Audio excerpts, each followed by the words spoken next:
la fameuse rengaine, il ne faut pas travailler dur, il faut travailler intelligemment, elle est extrêmement limitée parce que non, ce n'est pas vrai. Il faut ajouter un troisième point.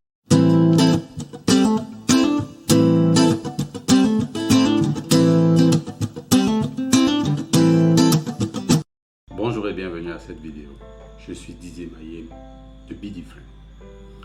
Cela fait un bon moment que je n'ai pas fait une vidéo et je m'en excuse auprès de vous, mes chers abonnés. Alors aujourd'hui, je vais faire une vidéo sur un sujet qui m'a été proposé par l'un d'entre vous. Et la question est assez intéressante, je l'ai trouvée assez intéressante et je me suis dit ok, je vais consacrer une vidéo à cela. On va y aller très rapidement avec la question de ce jeune homme, Dylan, il s'appelle. Merci beaucoup pour ta question. Alors la question c'est, on entend de plus en plus, surtout dans le monde du développement personnel, les gens se dire il ne faut pas travailler dur, mais il faut travailler intelligemment. Parce que la raison c'est que beaucoup de personnes travaillent très difficile, très durement, mais ils ne sont pas riches, ils n'atteignent pas leurs objectifs, ils ne deviennent pas... Et évidemment, la question ici est une question de richesse, une question de richesse financière, une question de travailler au point de créer la richesse financière qu'on veut créer dans notre vie. Et donc, beaucoup de personnes se disent, il ne faut pas travailler dur, il faut travailler intelligemment. Alors, il demande quel est mon avis à ce sujet et je vais le donner dans cette vidéo. Est-ce que c'est logique de dire qu'il ne faut pas travailler dur et qu'il faut travailler intelligemment? Est-ce que c'est juste? Quels sont les tenants et les aboutissants? Quels sont les pros et les contre de travailler dur ou bien travailler intelligemment? En quoi est-ce que ce serait pertinent dans la vie de tous les jours, dans votre vie, dans notre vie? Comment est-ce qu'on peut utiliser ça? C'est l'objet de cette vidéo, donc ne quittez pas jusqu'à la fin. N'hésitez pas, faites un like, partagez cette vidéo à toutes les personnes à qui vous pensez que ce sera utile. Bien sûr, faites des commentaires, posez vos questions et permettez-moi d'améliorer la qualité de mes vidéos pour que je continue à vous servir de la meilleure des façons. Entrons dans le vif du sujet. Alors, on ne va pas déroger à la règle. J'ai l'habitude, vous connaissez que cette chaîne est dédiée à l'éducation, à la responsabilité individuelle de notre vie pour atteindre la liberté. Et les outils que nous utilisons, ce sont des livres. Donc, aujourd'hui, nous allons utiliser particulièrement ce livre-ci, L'autoroute du millionnaire. J'ai déjà fait beaucoup de vidéos qui vont s'afficher tout autour. Beaucoup de vidéos de ce livre. Et ce n'est pas encore fini parce que je n'ai pas encore fini les résumés de ce livre. Mais aujourd'hui, je vais l'utiliser spécifiquement pour répondre à cette question. Est-ce qu'il faut travailler dur ou est-ce qu'il faut travailler intelligemment? Et nous allons utiliser l'exemple ou bien une légende qu'a utilisé M.J. DeMarco dans ce livre. Il s'agit de Azur et de Shuma. Alors, qui étaient Azur et Shuma? Azur et Shuma étaient les neveux du pharaon. Le pharaon d'Égypte. C'est une vieille histoire, une légende, une très très vieille histoire. Très certainement inventée par M.J. DeMarco lui-même, mais pour tirer une très très belle leçon. Donc, plus de 3000 ans avant Jésus-Christ, le pharaon d'Égypte appelle donc ses neveux, Azur et Shuma, afin que ceux-ci viennent. Il leur fait une proposition. Je voudrais que chacun d'entre vous construise une pyramide et puis il donne à chacun sa zone. Toi, tu vas Azur, toi tu construis ici, Shuma, toi tu construis là. Et donc, j'ai besoin que ma pyramide soit prête.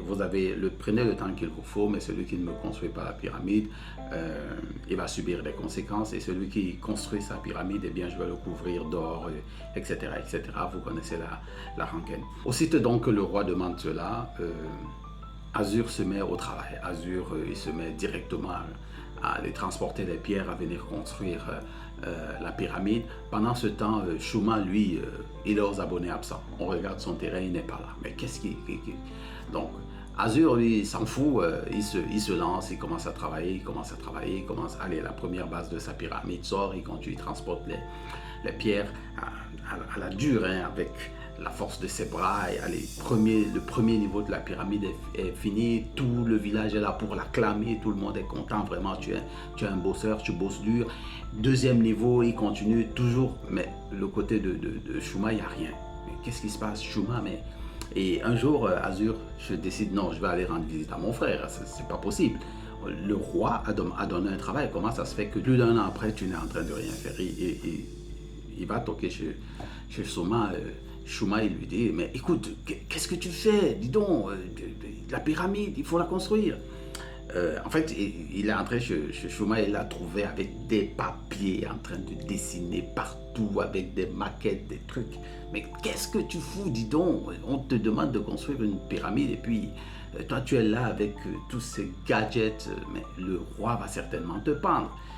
Et Schuma lui dit, écoute Azur, je suis en train de construire ma pyramide, ne me dérange pas. Mais tu construis une pyramide, il n'y a rien sur ton terrain, sur la superficie que le roi t'a donnée. Comment est-ce que tu es en train de construire une pyramide? Il lui dit, écoute, moi je suis en train de construire ma pyramide, j'ai beaucoup de travail, excuse-moi, mais ok, bon, comme tu ne veux pas de mon aide, vraiment, moi je continue.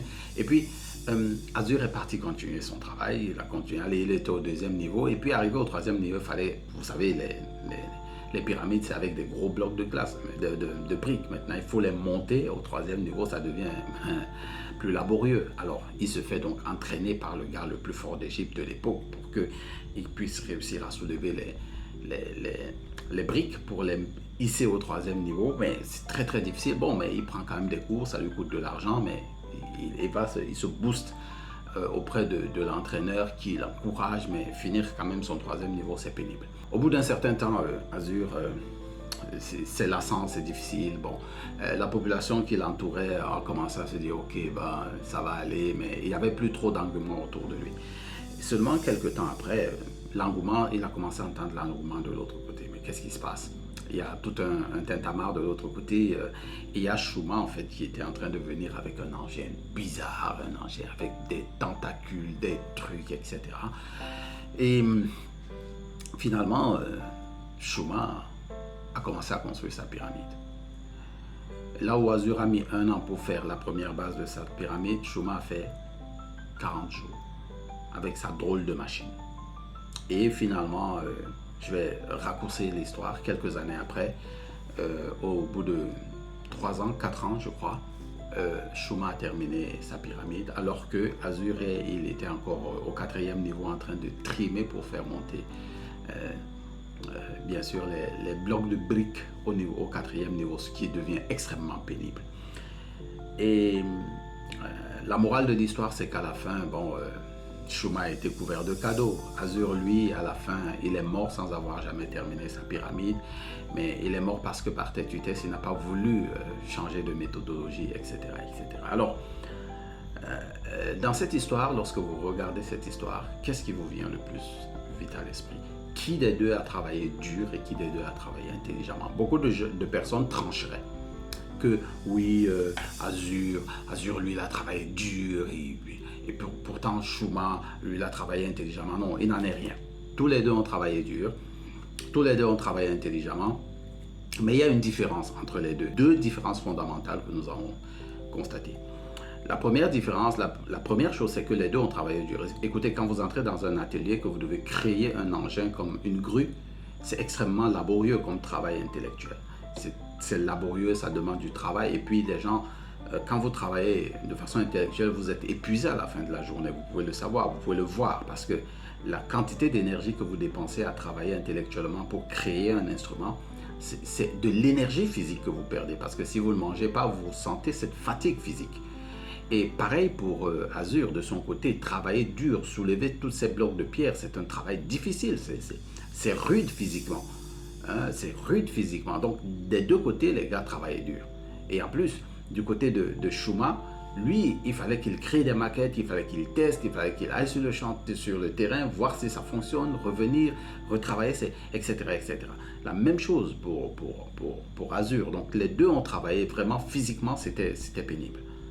Maintenant, est-ce qu'ils ont travaillé intelligemment? Oui, parce que pour qu'on puisse construire la première base de la pyramide, il faut être quand même intelligent, il faut utiliser du calcul, etc., etc. Donc les deux ont utilisé de l'intelligence. Leur mental, ils ont travaillé à ça. Maintenant, là où il y a donc la différence se crée à un certain moment. Premièrement, vous savez, quand vous travaillez physiquement, à un moment, vous vous épuisez. Et il y a quelque chose que vous ne pouvez plus faire parce que physiquement, ce n'est pas possible, c'est la constance. C'est rester constant dans le travail que vous êtes en train de faire. Schuma ne pouvait pas travailler 24 heures sur 24 sur sa pyramide parce que physiquement, il est limité. Et ça crée un frein dans le travail qu'il peut faire. Donc la constance est butée. Par contre, Shuma, de l'autre côté, lui, il pouvait travailler 24 heures sur 24 parce que ce n'est pas lui physiquement qui soulevait les blocs, c'est plutôt sa machine.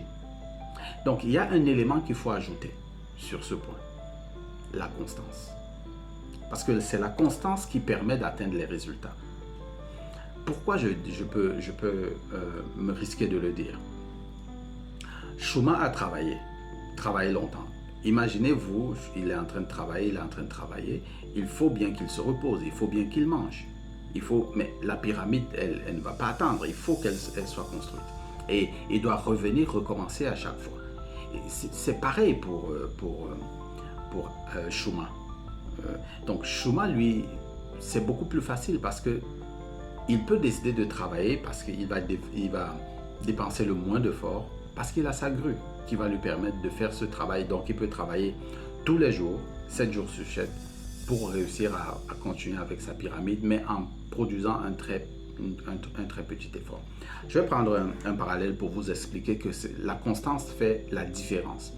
Imaginez votre cœur qui bat. Depuis que vous êtes né, vous avez 10, 20, 30, 40 ans, 50 ans, votre cœur bat. Il ne fait que 2 mouvements. Toum, tac.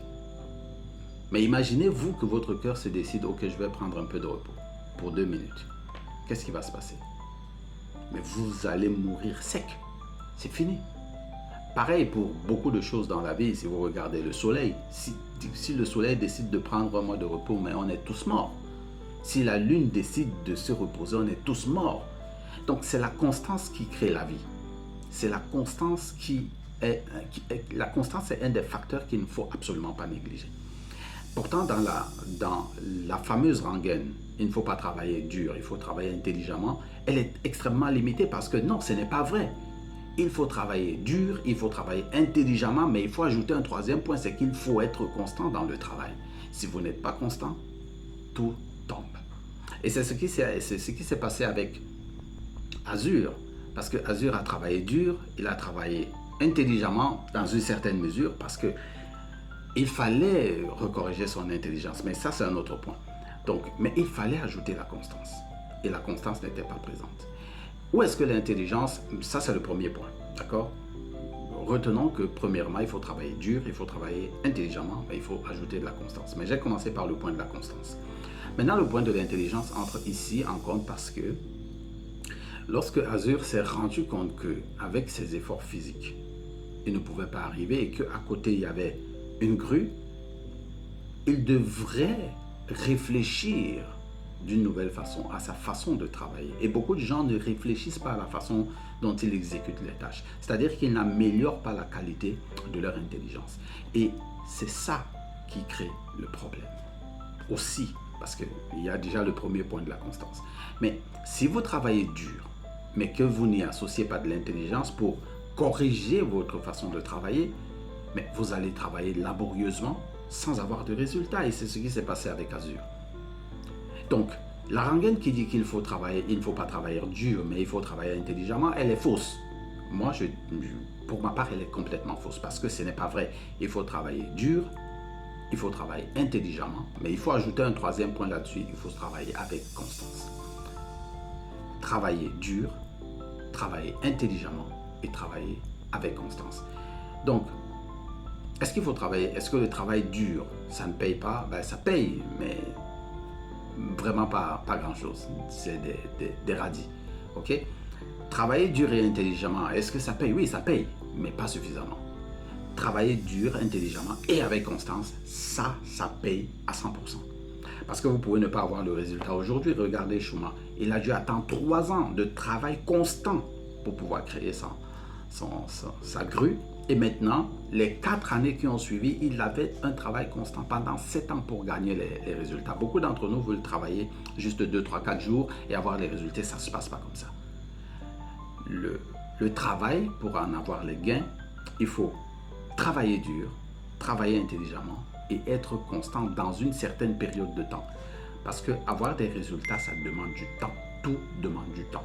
Et vouloir éluder la question du temps, c'est vouloir se mettre un doigt dans l'œil. Voilà, c'était tout pour cette vidéo. J'espère que vous avez tiré de bonnes leçons.